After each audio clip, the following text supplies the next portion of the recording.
আসসালামু আলাইকুম। আমরা যারা এসইও শিখতেছি তাদের জন্য এই ভিডিওটা।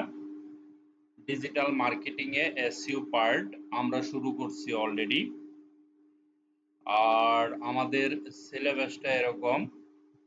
আমি সিলেবাসটা প্রিন্ট করে রাখবো, আপনারা এক কপি সবার কাছে রাখবেন। Digital marketing SEO part syllabus for SEO.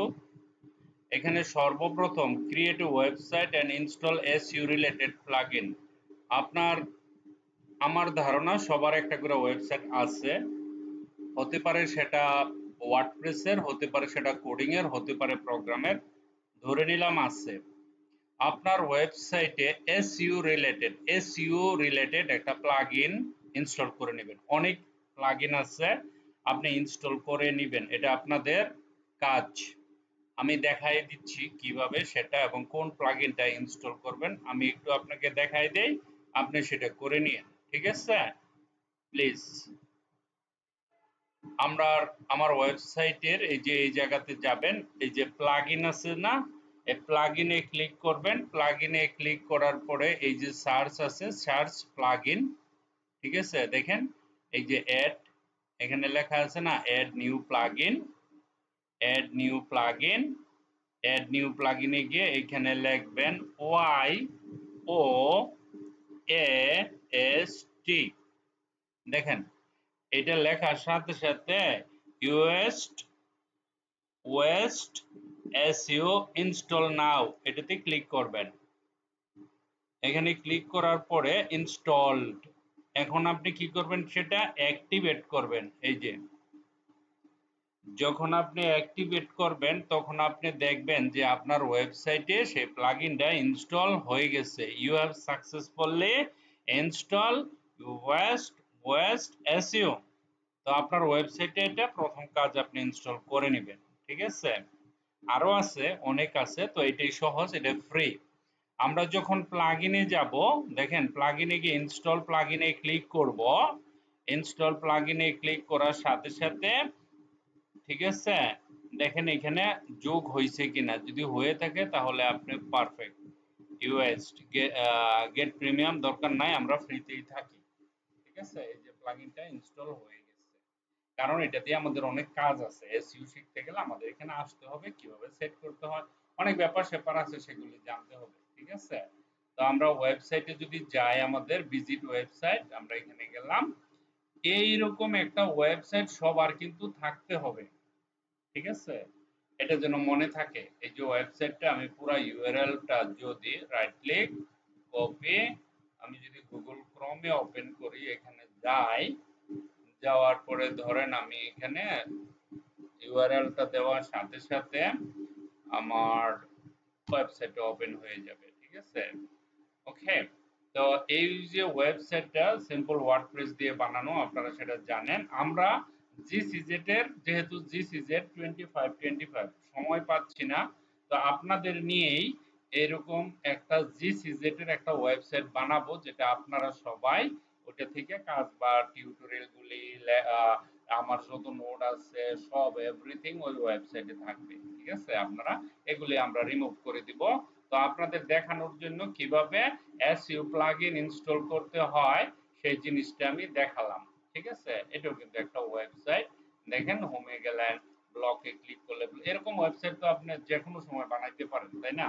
আর আপনারা 4টা 5টা 10টা করেও বানায় রাখছেন, আমি জানি, কিন্তু যে কোনো একটাতে আমাকে এই প্লাগইনটা ইনস্টল করে দেখাবেন। So be ready for that. Okay, এটা হচ্ছে ব্লগ পেজ। তারপরে এখানে দেখেন কত ছোট মোটো একটা ওয়েবসাইট, এরকম হলেই চলবে আপাতত, ঠিক আছে? আমরা যদি ধরেন এই ওয়েবসাইটটার এসইও টেস্ট কিভাবে করে, হুম, যে ধরেন আপনি ক্লায়েন্টে একটা ওয়েবসাইট দিল, আপনি প্রথম আপনাকে বুঝতে হবে যে হ্যাঁ, আমার ক্লায়েন্ট থেকে যে ওয়েবসাইটটা পাইলাম, যেটা অপটিমাইজ করতে হবে, সেইটার মধ্যে আমার র্যাঙ্কিং এর এটাতে কি কি আছে, কি কি অভাব আছে, কি কি করতে হবে, সেই জিনিসগুলো আপনি মেজারমেন্ট করে নেবেন। ওকে, এখন আপনি নিশ্চয়ই মনে মনে কইছেন, স্যার করে দেন, করে নিবেন কি, আমরা পারি না, আপনি দেখান। ভাবতেছেন না মনে মনে? এরকমই ভাবতেছেন, আমি জানি। দেখেন এখানে যাবেন, এই যে আগে এটাতে যাই, এইটা কপি করি, রাইট, এই যে কপি কপি করছি। কি এটা পারবেন না? এটা ইউআরএল বলে, ঠিক আছে, এটাকে ইউআরএল বলে। ওকে, আমরা কপি করলাম, কপি করে এই যে এখানে গেলাম, যাওয়ার পরে এখানে আমি ধরেন কি লিখবো, এখানে লিখবো এসপি ডাবল স্পিড পেজ, মানে স্পিড অপটিমাইজের স্পিডের। এখন তো কাহিনী শুরু হয়ে গেছে, এটা আবার কি?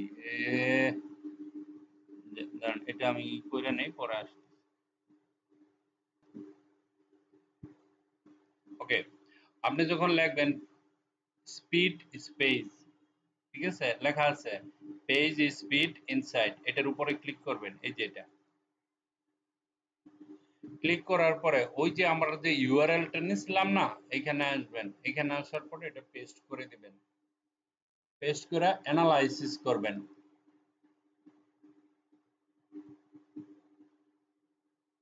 ওকে, এখন মোবাইলে যখন ইউজারে ইউজ করবে ওয়েবসাইটটা, তখন সে দেখতে পারবে। ডেস্কটপ যেটা ইউজ করবে, কম্পিউটার ল্যাপটপ ইউজ করবে, তারাও বুঝতে পারবে। এই যে জেনারেট হচ্ছে, একটু সময় নিচ্ছে, আমি দেখাই দিচ্ছি। যে এখানে আপনি বুঝতে পারবেন কোন কোন কি কি কাজ করা হয় না এই ওয়েবসাইটে, কিভাবে কি করতে হবে, ঠিক আছে। কারণ আমরা এটা ওয়ার্ডপ্রেস দিয়ে করছি, তো আমরা এটা কিছুই করি না, নতুন একটা ওয়েবসাইট নিয়েছি, আমরা এটাতে কাজ করব, ঠিক আছে। দেখেন, এ যন্ত্রণা রে বাবা।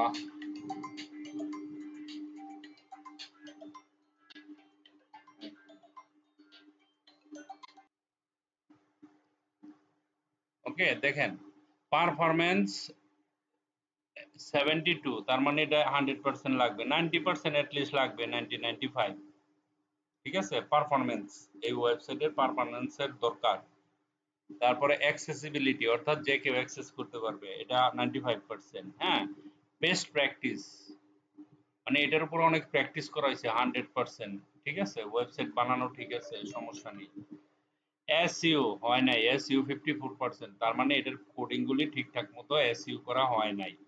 ওকে, সো মোবাইল পারফরম্যান্সটা কত? 72। দেখেন, আপনি অ্যানালাইজ করতেছেন যে আপনার ওয়েবসাইটে, দেখেন এটাতে কি সমস্যা, পারফরম্যান্সের সমস্যা, অ্যাক্সেসিবিলিটি ওকে আছে, বেস্ট প্র্যাকটিস ওকে আছে, এসইও করা হয় না, এটা আস্তে আস্তে এসইও করতে হবে, এটা মোবাইলে। আবার যখন আমি ডেস্কটপে ক্লিক করব, ডেস্কটপের জন্য পারফরম্যান্স 80% ঠিক আছে, অ্যাক্সেসিবিলিটি 90% ঠিক আছে, বেস্ট প্র্যাকটিস হয়ে গেছে, এসইও করা হয় নাই। এরকম পৃথিবীতে কোটি কোটি লক্ষ লক্ষ ওয়েবসাইট আছে, মিলিয়ন মিলিয়ন, এদের মধ্যে সবারই এরকমই পাবেন, যেটা 100% এসইও করা থাকবে, সেটা একবারে পুরা, এই যে এরকম, ঠিক আছে, একদম এরকম ব্লু রিন্ট পাবেন। ঠিক আছে, আমরা একটা ওয়েবসাইট, অন্য আরেকটা ওয়েবসাইটের লিংক যদি নেই, দেখেন এখানে আরো কিছু আছে পারফরম্যান্স, এটা আপনাকে অ্যানালাইসিস করতে, এগুলি শিখতে হবে। হ্যাঁ, ফার্স্ট কন্টেন্টফুল পেইন্ট, ইটস ওকে, 0.7 এত স্পিড। তারপরে লার্জেস্ট, হ্যাঁ, কন্টেন্টফুল পেইন্ট এত সেকেন্ড, এর সমস্যা আছে। এইখানে টোটাল ব্যাকলি কি লিখছে,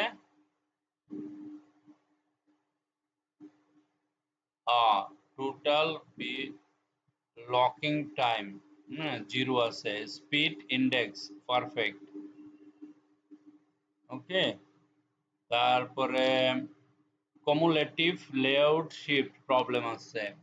এখানে ডিটেইলস আপনি এখান থেকে দেখতে পারবেন, অ্যাক্সেসিবিলিটি 90, 94, এভরিথিং ওকে। এটা প্রত্যেকটার জন্য আলাদা আলাদা, এগুলি আমরা সব জানবো, শিখবো এসইও করলে। ঠিক আছে, একটা ওয়েবসাইটে সবকিছু লাগে।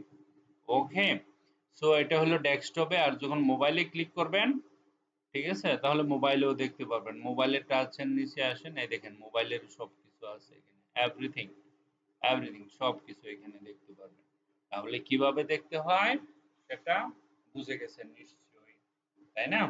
তো আমরা যদি এটাকে ধরেন, আমরা ফেসবুকেরটা যদি দিয়ে দেখি কি অবস্থা হয়, দেখবেন না পারফেক্ট হচ্ছে। ঠিক আছে, আমি ফেসবুকটা ওপেন করে নেই।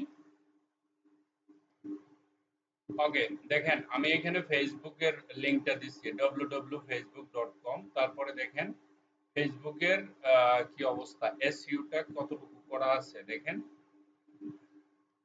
100%। আমি আগে যে ওয়েবসাইটে দেখছি 54%, তাহলে 100% এসইও। এই পৃথিবীতে সফল বিজনেস অর্থাৎ সবাই চায় তার ওয়েবসাইটটা এসইও 100% থাকুক। ওকে, র্যাঙ্ক ক্লিক করলে চলে আসে অ্যাক্সেসিবল। দেখেন বেস্ট প্র্যাকটিস হয়তো প্র্যাকটিস করা হয় নাই, শব্দ শুধু প্র্যাকটিস করে না, প্র্যাকটিসেস 78%, 92% অ্যাক্সেসিবল, 8% রাইখে দিছে অ্যাক্সেস করা যাবে না, পারফরম্যান্স ইজ একদম পারফেক্ট। ঠিক আছে, সো এটা হলো ফেসবুকের লিংক দিয়ে করা। আর আপনার লিংক দিয়ে করার পরে দেখেন কতগুলো আসছিল, তাই না? তো আশা করি এই জিনিসটা আপনারা সব ওয়েবসাইট এখন, তাহলে আপনাদের কি কাজ? আপনাদের আজকের কাজ হচ্ছে ওয়েবসাইট বানিয়ে র‍্যাঙ্ক চেক করা, সবকিছু ঠিকঠাক মতো আছে কিনা। এক, বানিয়ে বলতে বানানো তো আছে, যাদের নাই তারা বানিয়ে ফেলেন, নো প্রবলেম, ওয়ার্ডপ্রেস দিয়ে বানান, কোনো সমস্যা নেই। যাদের ডোমেন হোস্টিং নেই তারা প্যান্থিয়ন দিয়ে বানান, দেখাই দিচ্ছি বারবার। ঠিক আছে, প্যান্থিয়ন দিয়ে কিভাবে বানাতে হয়, এই যে এখানে বানানো আছে, অলরেডি ওয়েবসাইট আছে, তাই না? আমি তো দেখাইছিলাম, ওইখানে একটা ওয়েবসাইট দেখাইলাম না, এই যে ওই এটাই তো, হ্যাঁ এই যে এটাই তো দেখাইলাম। তো এসইউ তো খালি ইচ্ছা করলে না, ওয়েবসাইট না হলে বুঝামু কি?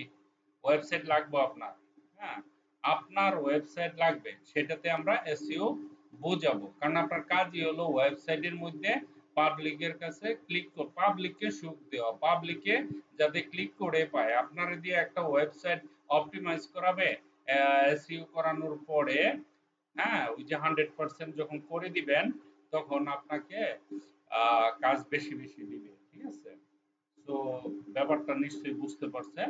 আর আমরা সিলেবাস শুরু করে দিব, আমরা যেগুলি পারি সেগুলো যারা নতুন তাদেরকে শেখাবো, যারা পারি তারা প্র্যাকটিস করবেন। ঠিক আছে, তো আজকে আমাদের যে জিনিসটা দেখানোর কথা ছিল সেটা হলো এই যে এটার মধ্যে আপনারা, কারণ আমাদের একটা ওয়েবসাইট লাগবে, আমাদের ওয়েবসাইটের মধ্যে ডিজিটাল মার্কেটিং এ এসইও, এসইও পার্টের মধ্যে সিলেবাস আছে, এটা সবার কাছে থাকবে, প্রিন্ট করে নেবেন। টেকনিক্যাল এসইওর ভিতরে আমরা এখানে যাব, দেখেন এই যে টেকনিক্যাল এসইও এর ভিতরে সাইট ম্যাপ কমপ্লিট করে ফেলছি, রোবটস কমপ্লিট করেছি। ঠিক আছে, তারপরে ওজি, ওজি হচ্ছে কি আপনার ওপেন গ্রাফিক, অর্থাৎ আপনার ওয়েবসাইটের লিংকটা আপনার টুইটারে, ফেসবুকে, ইউটিউবে যেখানে দেন, দেওয়ার সাথে সাথে মানুষের সাথে দেখে কোন কোয়ালিটির বানাইলে লিংকটা দিলে কেমন হবে না হবে, ওপেন লিংক। ঠিক আছে, সোশ্যাল মিডিয়া, ওজি হচ্ছে ওপেন গ্রাফিক। সোশ্যাল মিডিয়াতে যে লিংকগুলি আছে ওইগুলিতে ওয়েবসাইটের লিংকটা দিয়ে ওদের সাথে কমিউনিকেট করা, কানেকশন করা। 0404301302 রিডাইরেকশন। দেখেন আমরা যখন ওয়েবসাইটে সার্চ করি কিওয়ার্ড এলে, ওই জিনিসটা যদি ওয়েবসাইটে না থাকে তাহলে আপনাকে বলবে পেজ নট ফাউন্ড 404, অর্থাৎ পেজ পাওয়া যায় না, অর্থাৎ ওইটা নাই, কানেকশন নাই, প্রবলেম, তখন 404 দেখাবে। আর 301 302 কি? 301 হচ্ছে গিয়া, ধরেন 301 302 এগুলি হচ্ছে রিডাইরেক্ট, অর্থাৎ আপনি আপনার ওয়েবসাইটে একটা প্রোডাক্টে অফার দিচ্ছেন 1 মাসের জন্য।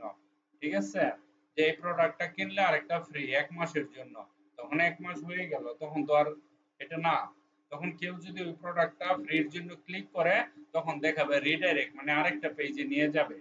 সেটাই হচ্ছে কি আপনার 3031, এটা রিডাইরেক্ট পেজ। ওকে, পেজ স্পিড অপটিমাইজেশন একটু আগে দেখাইলাম। ঠিক আছে, যেটা কিভাবে অপটিমাইজ করবেন। স্কিমা মার্কআপ, স্কিমা মার্কআপ হচ্ছে ওয়েবসাইটের কোডিং এর মধ্যে কোডিং গুলি স্ট্রাকচার, মানে ডাটাকে স্ট্রাকচার করা, সুন্দর করে রাখা আর কি। স্কিমা স্ট্রাকচার, মেটার ভিতরে থাকে এমন কিছু জিনিস দিবেন যখন আমরা ওয়েবসাইট ওপেন করব। হ্যাঁ, ওয়েবসাইট ওপেন করলে দেখেন একটা জিনিস দিয়ে অনেক ওয়েবসাইট আছে না, কিন্তু ওয়েবসাইট গুগলে দেখানোর তরিকা কিন্তু বিভিন্ন ধরনের হয়, বুঝতে পারছেন? ধরেন আমি এখানে গেলাম, আমি যদি একটা নতুন ট্যাব নেই, হ্যাঁ নতুন একটা ট্যাব নিয়ে ধরেন আমি এখানে লিখলাম, এন্টার দিলাম, এখানে ধরেন আমি লিখলাম শাহরুখ খান,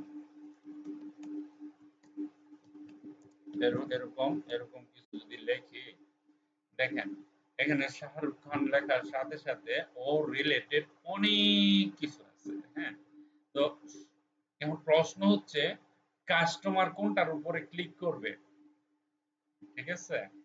এইখানে যার স্কিমা, যে ওয়েবসাইটের স্কিমাটা যত স্ট্রং ভাবে দেওয়া আছে সেই জিনিসটার উপরে ক্লিক করবে। ধরেন সে দেখলো কোনটাতে, দেখলে এখানে ধরেন এই যে দেওয়া আছে, তারপরে আপনার ধরেন এখানে গেলেন, এখন এখন কোনটাতে, এখানে মুভি আছে, তারপরে টপ স্টোরি আছে, তারপরে বিভিন্ন ধরনের, ধরেন আপনার এখানে বিভিন্ন ধরনের সিস্টেম কাস্টমার দেখবে কোনটাতে ক্লিক করলে একসাথে সব পাওয়া যায়।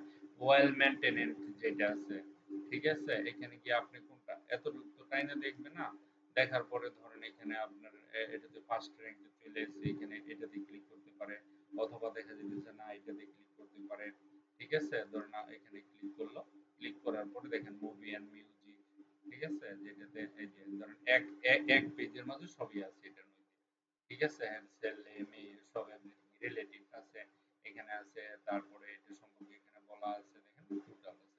তো এই যে ব্যাপারগুলি না, এইগুলি যাতে মানে ঠিকঠাক মতো থাকে সেটা স্কিমার মাধ্যমে আমরা করে থাকি। ওকে, এই জিনিসটা স্কিমা স্কিমা, ঠিক আছে? ওইভাবে আমরা করে থাকি এটা। আর ক্যানোনিক্যাল, ক্যানোনিক্যাল অর্থ হচ্ছে ধরেন আপনার একটা ওয়েবসাইট, এটা এরর, এরর হচ্ছে যেমন একটা ওয়েবসাইট, কিভাবে বুঝাবো বুঝাবো বুঝাবো, জাস্ট খালি বেসিক আইডিয়া নেন। ধরেন আপনার একটা ওয়েবসাইটে 5টা পেজ আছে, 5টা পেজের মধ্যে 5টা পেজের আলাদা আলাদা নাম আছে, কিন্তু প্রায় কন্টেন্ট গুলো সেম। ডুপ্লিকেট, ডুপ্লিকেট তো বলা যায় না, কপি। ধরেন সেম কপি 2বার বা 3বার হয়ে গেছে, তখন ওই যে স্ক্রলার আছে না, তো স্ক্রলারে কনফিউজড হয়ে যায় যে আরে এটা তো দেখা যায় 2টা, এটা কি ডুপ্লিকেট নাকি এটা কোনটা দিব। ধরেন 4টা পেজ আছে, কন্টেন্ট ভিতরে সেম বাট নাম আলাদা আলাদা। এখন কন্টেন্ট সেম হলে স্ক্রলারে কনফিউজড হয়ে যায় কোনটা, তখন সে কি করে আন্দাজে একটা দিয়ে দেয় যেটা আপনার পছন্দ না, ঠিক আছে? কারণ কন্টেন্ট তো সেম, কিন্তু আপনি ওইখানে মেনশন করে দিবেন যে 4টা পেজ আলাদা আলাদা, কন্টেন্ট সেম হোক কিন্তু আপনার কোন পেজটা অরিজিনাল সেটা আপনি দেখাইতে চান, তখন সেখানে ক ন নিকেল ট্যাগ ইউজ করতে হয়। ওই যে ট্যাগের স্টাইলের নিচে গিয়ে রেফারেন্স দিয়ে canonical দিয়ে ওইখানে আপনাকে কোডের ভিতরে দিয়ে দিতে হয়, এটাই। এগুলি সবগুলো প্র্যাকটিক্যাল আমরা কোডিং আকারে শিখবো, যেহেতু টেকনিক্যাল এসইউ, টেকনিক্যাল এসইউ তে তো অনেক কিছু শিখতে হয়। টেকনিক্যাল মানে কোডিং করা, এইটাতে বাকিগুলো না তেমন কোডিং নাই, ঠিক আছে?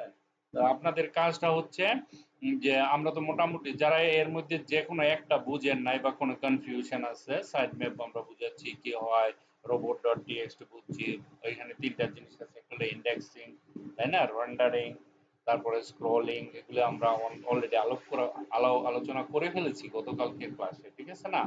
হ্যাঁ, আর মোটামুটি টেকনিক্যাল এসইও তো আমাদের কমপ্লিট হয়েই গেছে, কিন্তু আমরা এগুলো শিখবো সিলেবাস আকারে একদম ভেঙে ভেঙে একটা একটা করে। তার আগে যেটা লাগবে সেটা আমি আপনাদের বলে দিছি, একটা ওয়েবসাইট লাগবে, ওয়েস্ট প্লাগইনটা ইনস্টল করে নেবেন। কিভাবে করতে হয় আমি বিস্তারিত দেখাই দিছি। আর এসইওর জন্য আজকে এটা কমপ্লিট করবেন, ঠিক আছে? আর আমি চেষ্টা করবো এটা প্রিন্ট করার জন্য, সিলেবাসটা প্রিন্ট করে সবার হাতে হাতে একটা থাকবে, তাহলে এটা ধরে ধরে আমরা যদি সামনের দিকে যাই অতি তাড়াতাড়ি কমপ্লিট হয়ে যাবে। ধরেন এখানে 100টা প্রশ্ন আছে, 100টা প্রশ্ন আমরা প্রতিদিন 5টা করে প্রশ্ন করলে 20টা ক্লাসে আমাদের কমপ্লিট হয়ে যাবে। আর 5টা প্রশ্ন সমাধান করা কোনো ব্যাপারই না, আমরা ইচ্ছা করলে 10টাও করতে পারবো, it's not a matter. Okay, so আশা করি বুঝতে পারছেন, আমরা 1 মাসে এসইও কমপ্লিট করে ফেলবো, ঠিক আছে? আর পাশাপাশি ডাটা এন্ট্রির কাজটাও আমি দেখাবো, ডাটা এন্ট্রিতে কি কি লাগে আমি অলরেডি গিগ দিছি কিভাবে বানাতে হয়। ডাটা এন্ট্রির জন্য লোকাল ভাবে ডাটা এন্ট্রি করার জন্য অ্যাটলিস্ট নিজেকে প্রস্তুত করবেন, কিছু কিছু জিনিস আছে আপনাকে সেগুলি কমপ্লিট করতে হবে, ঠিক আছে? তো ডাটা এন্ট্রির জন্য আমি ভিডিও দিব, নো টেনশন, বাট এসইউটা কমপ্লিট করে নিই আগে, তারপরে, ঠিক আছে? Thank you very much for watching this video, bye by.